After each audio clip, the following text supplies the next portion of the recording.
subscribers and welcome back to the channel. It's an exciting day today. We have a new launch monitor in the studio, the Rapsodo MLM2 Pro. We're going to unbox this thing. I'm going to show you exactly what you get in the box. Then we're going to set it up and hit some shots, and I'm going to give you an initial first impressions. Let's get into it. Okay, so let's get straight into this.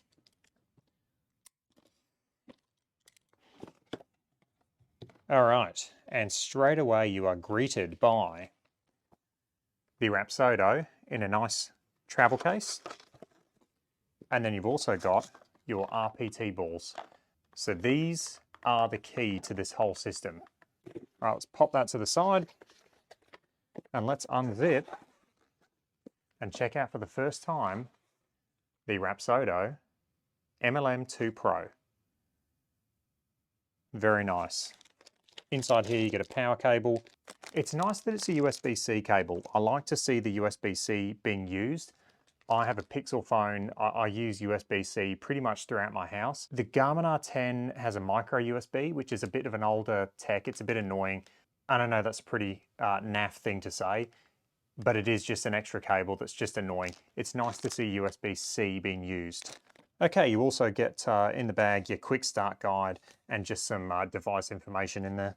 Okay, so pulling this out, it's actually quite big. I'm just going to show a size comparison real quick. So here is the Rapsodo with its stand. And comparing that to the Garmin is actually a lot smaller of a footprint. And when you've got this kickstand connected, it's quite a large unit. And I'm hoping that because it is so tall vertically, it's on a stand, it's going to get that look down at the ball. So I'm hoping in the future, they're going to be able to incorporate putting in this thing. Comparing that to the Garmin is a lot smaller and it's a lot closer to the ground. So I'm just going to give you a size comparison now. And you can see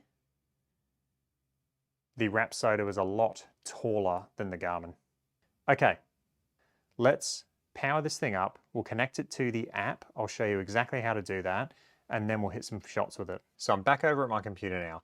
I have the Rapsodo. I'm just going to power it up and then I'm going to connect it to my iPad. I'll go through the process. I'll put a screen recording up. So to turn it on, you simply push and hold the power button for 2 seconds and we get a little light indicator there. Now I know people don't read the product manual, but it does say in the product manual to charge your device before using it for the first time. So I've done that. Okay, so that's all powered up. I'm going to go set it down now. I'm going to talk through the light indicators and then we're going to pair it to my iPad. Okay, so jumping in, I have made a profile already. So I'm going to register my MLM2 Pro. I'm going to allow it access. We'll select the device. We'll select the MLM2 Pro. Okay, and it says it's been found and registered. We'll call it Joe's MLM2 Pro. Okay, so connection issue. I have seen online that people are seeing connection issues with this, so I'm just going to try again. So for light indicators, I have got a flashing blue light at the moment. And it says it's connecting to MLM. Now it's asking me to join the Wi-Fi network of the actual MLM2 Pro. So I'll do that. Okay, and that's it. Just like that, it says connection successful. We will start a session and I now have a solid blue light. Okay, so I'm having a few issues with this. It's not as seamless as I thought it would be. Okay, it does say connected there. So I'm just going to select where it says connected. Okay, now it says device registered. Device name, and I'm having another connection timeout. So I'll try and reconnect. Now for LEDs, I now have a solid blue light. Might just view device info. Okay, there we go. That seems to have worked now. It says update available, so I'm just going to do that update. And now it's booted me back to the home screen. So I'm going to try go register again. I'll click on the connected device.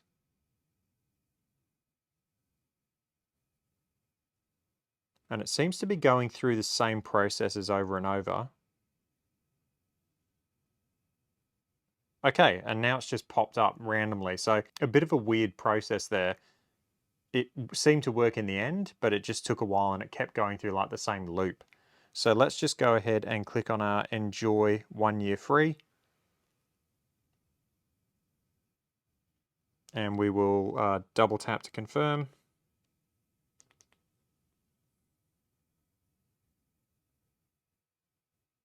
Okay, and that seems to have all worked. Okay, and now it's asking me to customize my bag. So I will do that. I'll go through and customize my bag now. Okay, so it's asking for a lot of information there. Let's just go driver, color, blue for the color. And this seems pretty in-depth when it's just trying to like map your bag out. There we go, Sim 2. Loft, it's playing 8.25. Ah, can't do decimals. We'll just go 8 then. Length, I do play a 45-inch driver. It is an extra stiff flex. It's standard. I wish I could go a little flatter. It's standard. And I'll put in my swing weight as D3. Create. Okay, so it looks like you can create your whole bag in there. That's going to be a massive process. I'll keep it moving. So if you go move to my bag, it took me straight to the home screen. So it looks like you can do, in the profile, you can set up all of that stuff. My clubs, there you go. So it's got one club in there at the moment, but I can put more in there later. In here, you've got the app settings, your account. Let's just go to app settings because there was an update that I saw before. So I wonder if it's, I'm going to use Wi-Fi and cellular. I do have a cellular iPad, so I'm going to use both. Connected MLM2, let's just go in there and we'll just see if there is an update. And now it says not connected. It might be doing the update. I've got a solid red light now. Okay, so it's not connecting. I've just hit on the MLM2 again, and it looks like it's struggling with connection. It seems to be dropping connection quite frequently.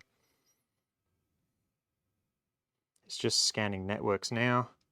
Now I've got a flashing blue light. Okay, choose your network. There's no networks there. I'll try refresh. Firmware updated. New firmware is available. Yes. Download. Install firmware. Start update. Update failed, connection lost. So there seems to be connection issues. Maybe this firmware update will fix that. I don't know. I'm going to try and install the firmware again. And I might actually have to hook this up to a computer or something. I don't know, because it seems to be struggling. Direct connection. Direct mode connection. Okay, that's got to be good. Install firmware. Yes. And then it's just booted me out of that. Install firmware. Yes. Install firmware. Install firmware. Okay, so it's just struggling. It's I might try push connect and see what happens. And it says it's connected.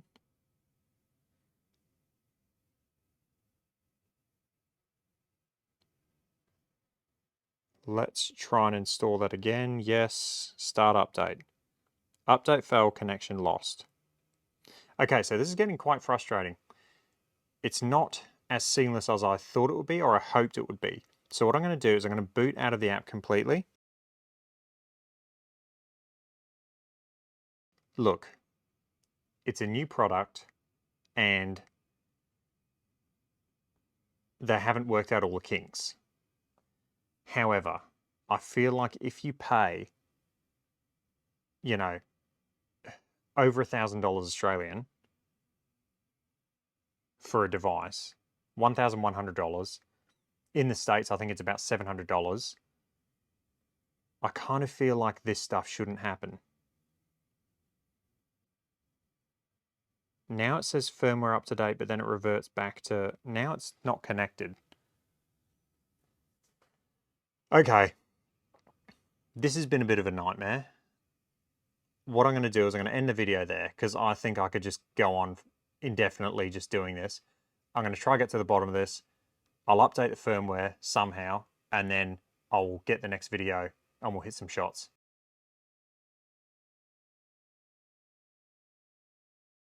Okay guys, I have my MLM2 Pro connected for now, and I say that because I've had about 50 disconnects while I'm trying to shoot this video. So we're going to jump out to the Rapsodo range because that's where you get your spin axis numbers. Let's go net, Rapsodo ball, C level, continue. I'll start off, I'll just try and hit a couple of pitching wedges, a couple of 7-irons, and a couple of drivers, and we'll see what actually registers and what actually happens. The RPT balls are interfering with my foresight. So they're registering about 50% of the time on the foresight. Okay, so with that said, let's hit a couple of pitching wedges. Hopefully we get them both to register. Okay. Cool, first shot's registered. We had 137 yards carry on the foresight with pretty much 9,000 RPM.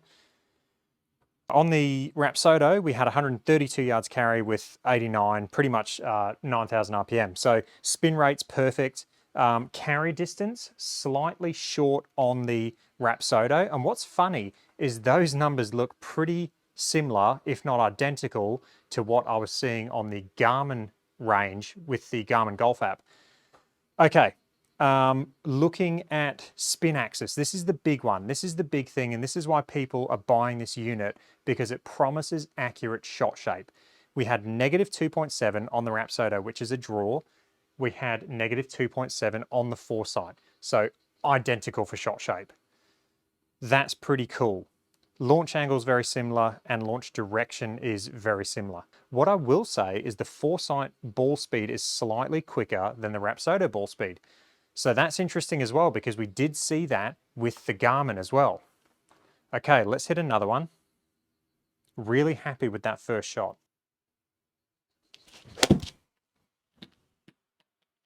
Okay, so it didn't register on the foresight, and this is what I've been seeing.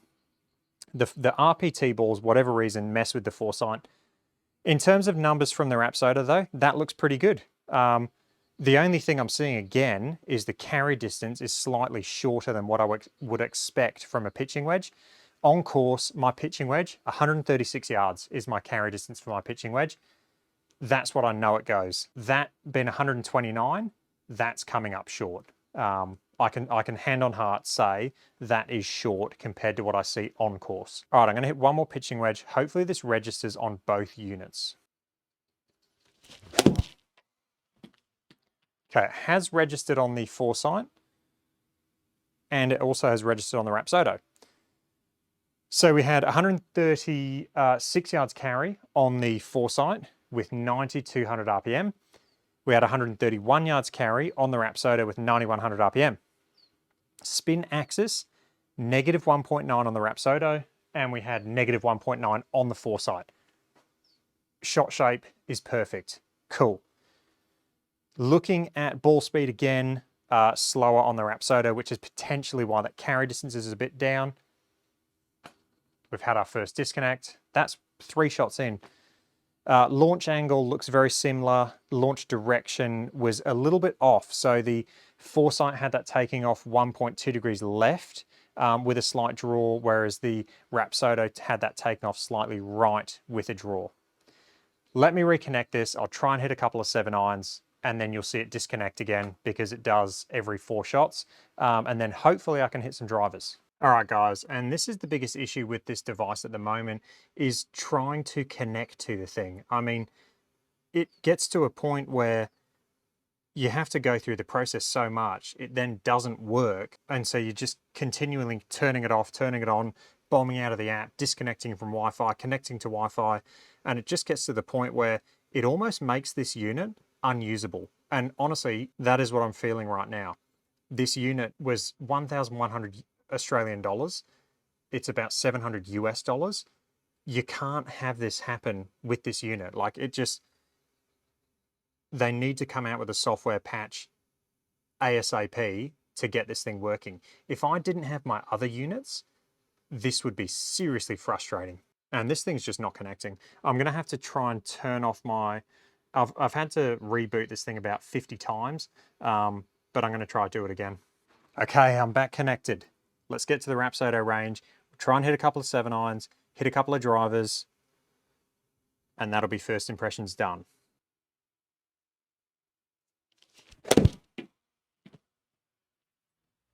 Okay, we've had it misread or no read on the foresight.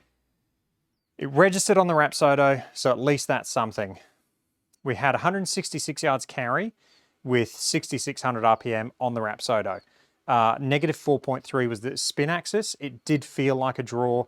It did feel like it started slightly right, so those numbers look pretty good. So that was a bad swing. I thinned it. It registered on both, so we've got data now. We had 170 yards carry on the foresight with 6,600 RPM. We had 160 yards carry on the Rapsodo with 6,500 RPM. So spin's really good. Spin axis, we had 2.1, so a fade on the Rapsodo. And we had 1.6, so a fade on the foresight. So shot shape's perfect. The only discrepancy I'm seeing between the two are ball speed and carry distance, which is exactly what we're seeing on the Garmin Golf app.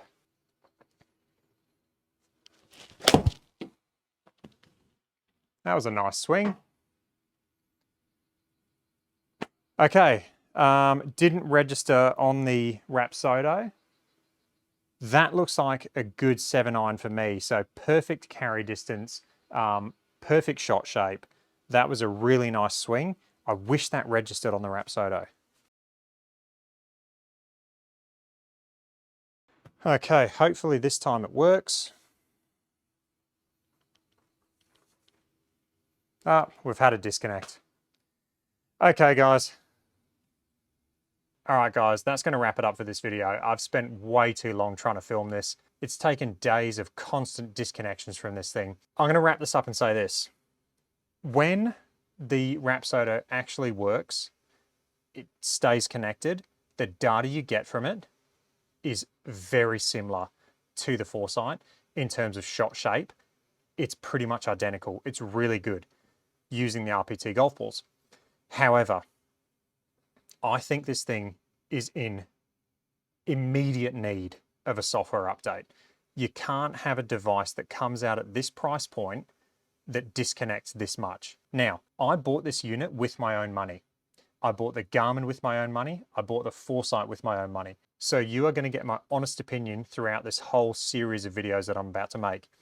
I'm going to be doing some in-depth testing with all these units. I just really hope Rapsodo pushes out an update quickly to this unit, because right now it's unusable. That's going to wrap it up. That's the first impressions. I hope you guys like that. If you did, let me know. If you want to see anything else with this unit, let me know. Like I said, I'm going to be doing a lot of videos on this thing. If you've got any comments or questions, leave them down below and I will catch you guys in the next one. Cheers.